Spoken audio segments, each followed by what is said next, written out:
Good morning all friends. Hindi व्याकरण के लिए प्रोफेसर C.R. रेवा द्वारा निर्मित रेवा राजस्थानी चैनल में आप सभी का स्वागत है। मेरा वीडियो आपको अच्छा लगे तो लाइक, सब्सक्राइब और शेयर जरूर करें। दोस्तों, हिंदी व्याकरण में आज का हमारा बिंदु है पद परिचय।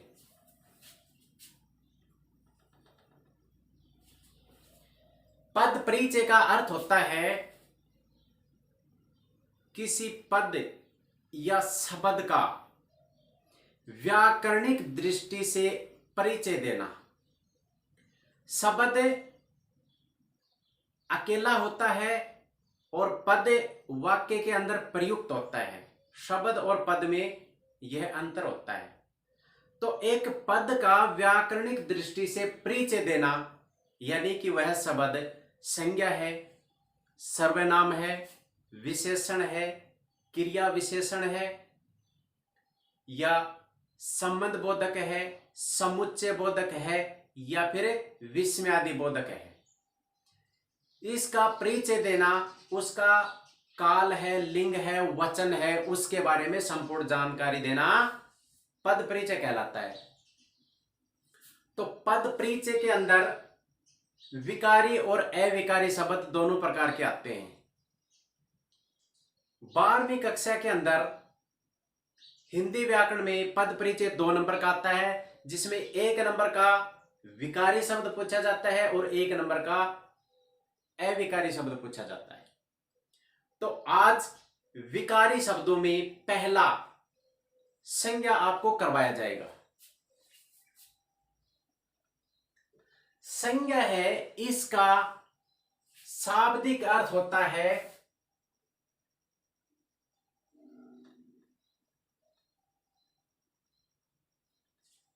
नाम। संज्ञा का अर्थ होता है नाम, किसी का भी नाम। परिभाषा देखें, किसी व्यक्ति, वस्तु, स्थान, प्राणी, दशा, गुण या भाव के नाम को संज्ञा कहते हैं। किसी व्यक्ति का नाम, किसी वस्तु का नाम, किसी स्थान का नाम, किसी प्राणी का नाम, व्यक्ति की दशा का नाम, व्यक्ति के गुणों का नाम, व्यक्ति की भावों का नाम, ये सब संज्ञा की श्रेणी में आते हैं। हम ऐसे भी कह सकते हैं कि किसी के नाम को ही संज्ञा कहते हैं। संज्ञा है मुख्य रूप से 3 प्रकार की होती है, यानी कि संज्ञा के मुख्य 3 भेद होते हैं: व्यक्तिवाचक, जातिवाचक और भाववाचक। व्यक्तिवाचक संज्ञा की परिभाषा देखिए। व्यक्तिवाचक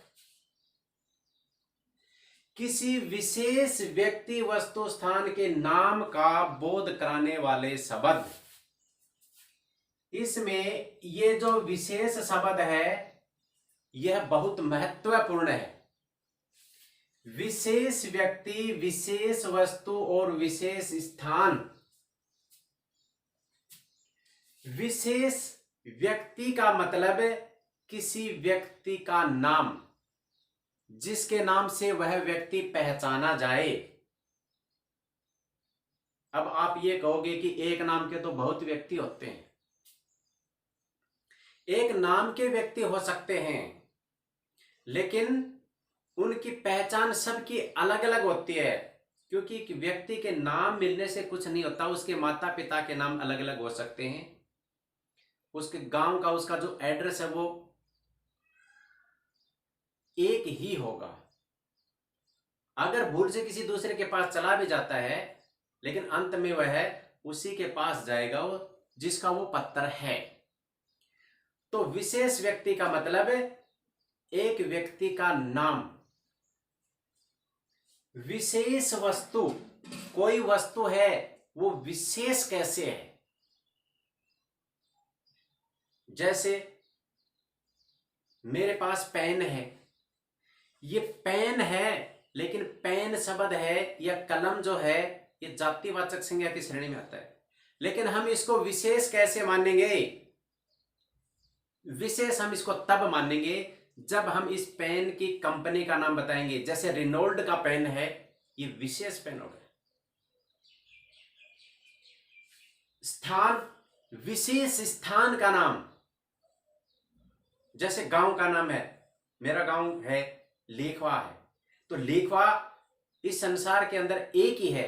अगर गांव का नाम दूसरा मिल जाएगा तो फिर जिले का नाम नहीं मिलेगा, लेकिन ये एक विशेष गांव है, विशेष स्थान है। जैसे देश का नाम है भारत है, ये विशेष देश है। तो इसकी परिभाषा आपको समझ में आ गई। विशेष व्यक्ति, विशेष वस्तु और विशेष स्थान का नाम व्यक्तिवाचक संज्ञा की श्रेणी में आते हैं।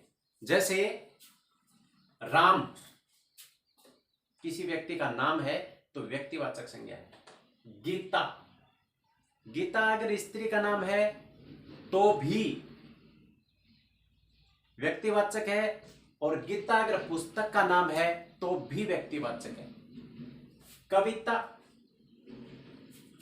कविता लड़की का जो नाम है तो ये व्यक्तिवाचक संज्ञा हो जाएगी, लेकिन अगर किताब में लिखी हुई कविता है तो वो जातिवाचक की श्रेणी में आएगी।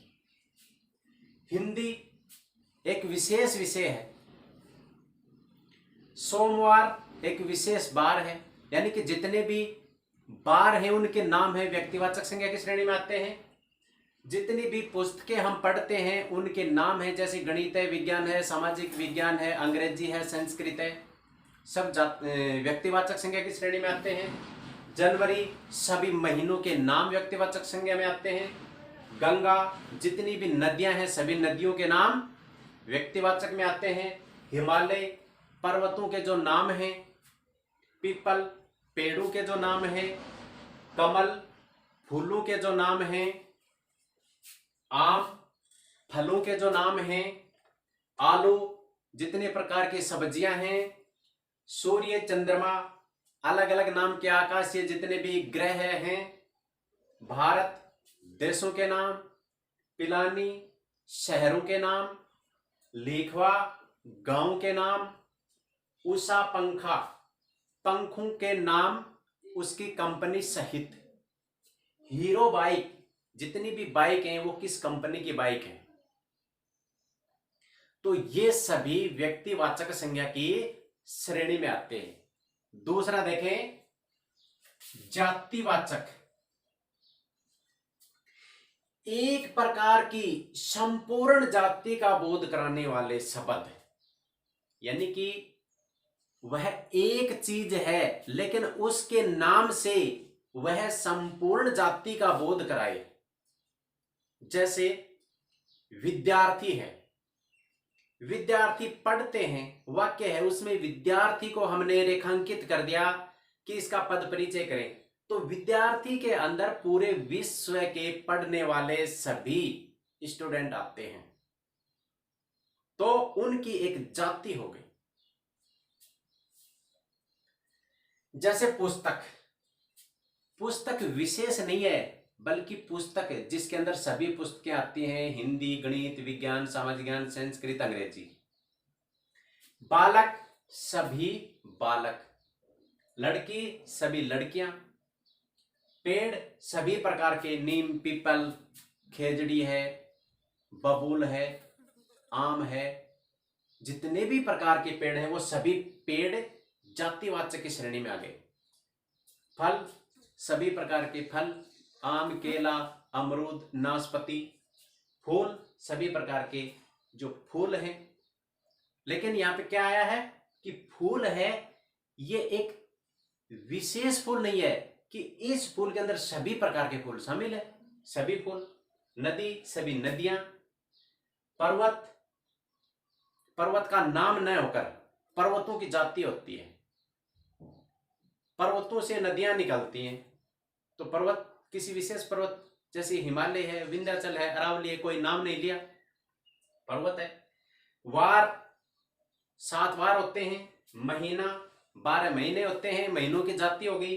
गांव जिसमें सभी गांव शामिल हैं, शहर सभी शहर, देश सभी देश, कुर्सी सभी कुर्सियां, मेज, अध्यापक सभी अध्यापक शामिल हैं। कोई विषय अध्यापक नहीं है, किसी अध्यापक का नाम नहीं है। विद्यार्थी सभी विद्यार्थी, पेन, जानवर सभी प्रकार के जानवर, पक्षी और आकाश में उड़ने वाले जितने भी पक्षी हैं सभी शामिल है, पक्षियों की जाति है। अनाज सभी प्रकार के अनाज, यानी कि जाति के अंदर एक विशेष नाम न होकर संपूर्ण जाति उसमें शामिल होती है, हम उसे जातिवाचक संज्ञा कहते हैं। आगे देखें, तीसरा भाववाचक संज्ञा।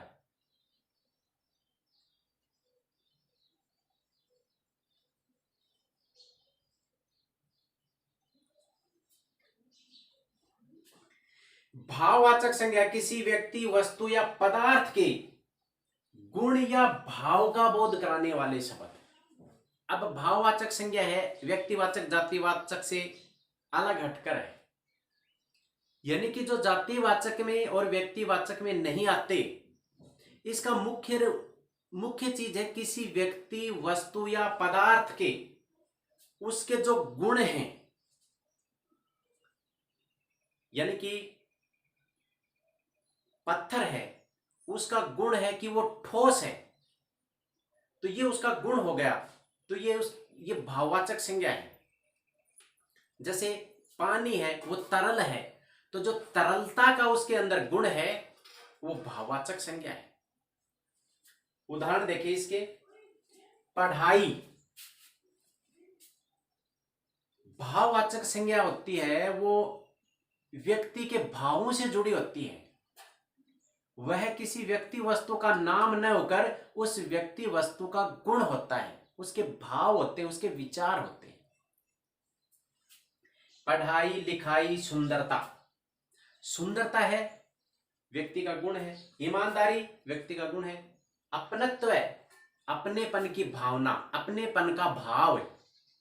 बुराई व्यक्ति के विचार बुरे हैं तो बुराई है, उसकी भावना में बुराई है तो उसके भाव है।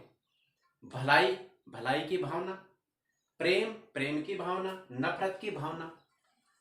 ये सब भाववाचक संज्ञा के अंदर व्यक्ति के गुण दोष आते हैं, उसकी भावना से जुड़े हुए होते हैं।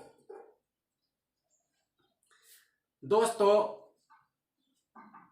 संज्ञा के 3 भेद पूरे हो गए हैं, लेकिन हिंदी व्याकरण में जातिवाचक संज्ञा है, इसके 2 भेद और माने जाते हैं, लेकिन वो जातिवाचक संज्ञा की श्रेणी में ही आते हैं।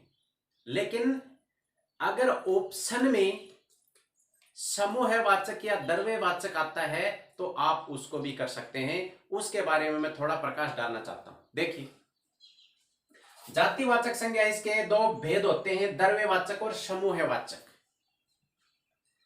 द्रव्यवाचक के अंदर द्रव्य पदार्थ आते हैं। जैसे विज्ञान में जो पदार्थ होते हैं उनकी 3 अवस्था होती हैं, ठोस, तरल और गैस। ये तीनों प्रकार के जो पदार्थ आते हैं ये द्रव्यवाचक संज्ञा के अंदर आते हैं। द्रव्यवाचक संज्ञा के अंदर द्रव्य पदार्थ हैं, जैसे घी है, तेल है, दूध है, जैसे अनाज है, जैसे मसाले हैं, मिर्च है, हल्दी है, लहसुन है, जैसे शक्कर है, खांड है, चीनी है। ये सभी चीजें द्रव्यवाचक संज्ञा की श्रेणी में आते हैं। उसके बाद में दूसरा भेद है समूहवाचक, जो समूह का बोध कराती है। तो इसमें जैसे कक्षा है तो विद्यार्थियों का एक समूह है, उसको हम समूहवाचक संज्ञा की श्रेणी में रख सकते हैं। जैसे एक परिवार है, जैसे भेड़ों का झुंड है, जैसे चाबियों का गुच्छा है, जैसे फलों का गुच्छा है, जैसे पेड़ों का एक झुरमुट है जिसको हम कुंज बोलते हैं, जैसे सेना है, जैसे दल है, जैसे मंडली है, जैसे सभा है। यानी कि समूह का बोध कराने वाले शब्द समूहवाचक संज्ञा की श्रेणी में आते हैं। तो संज्ञा का बिंदु आज यही समाप्त होता है। धन्यवाद। जय भीम, जय भारत।